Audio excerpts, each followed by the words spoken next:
अदानी और हिंडनबर्ग का मामला 2023 में शुरू हुआ और यह भारतीय शेयर बाजार में सबसे बड़ा विवाद बन गया। इस विवाद ने न सिर्फ अदानी ग्रुप की कंपनियों को हिलाया, बल्कि दुनिया भर के निवेशकों का ध्यान भारत के कॉरपोरेट सिस्टम पर खींच लिया। इसे समझने के लिए हमें यह जानना होगा कि हिंडनबर्ग कौन है, अदानी ग्रुप पर क्या आरोप लगे, बाजार में क्या असर हुआ और भारत की सरकार व अदालत ने इस पर कैसे प्रतिक्रिया दी।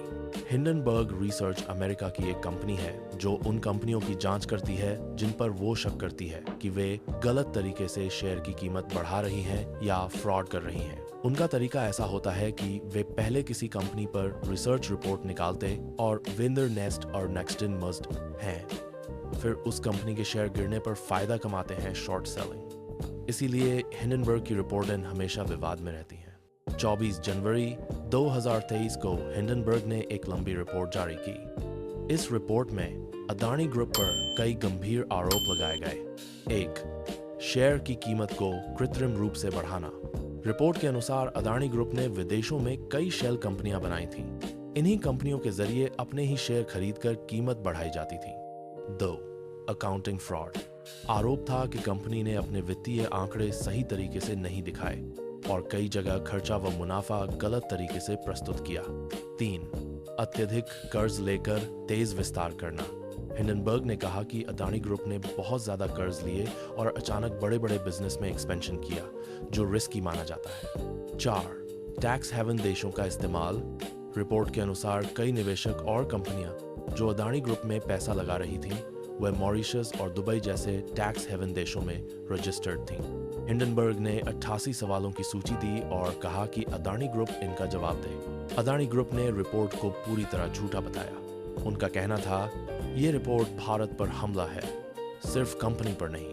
रिपोर्ट जारी करने का मकसद बाजार में घबराहट पैदा करना और शेयर गिराकर पैसा कमाना था। अदानी ग्रुप ने 400 से ज्यादा पन्नों का जवाब दिया और कहा कि सभी बिजनेस कानून के अनुसार चल रहे हैं।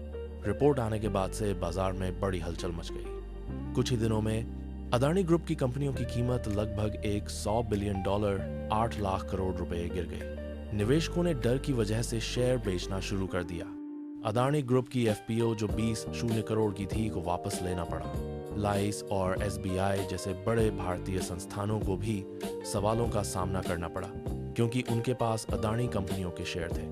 यह गिरावट भारतीय शेयर बाजार के इतिहास की सबसे बड़ी गिरावटों में से एक बन गई। मामला सुप्रीम कोर्ट तक पहुंचा।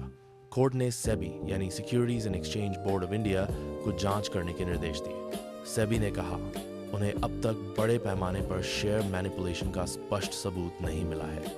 हालांकि कुछ मामलों की जांच अभी भी चल रही है। सुप्रीम कोर्ट ने भी कहा कि निवेशकों की सुरक्षा जरूरी है, लेकिन किसी पर बिना सबूत के कार्रवाई नहीं की जा सकती। 1.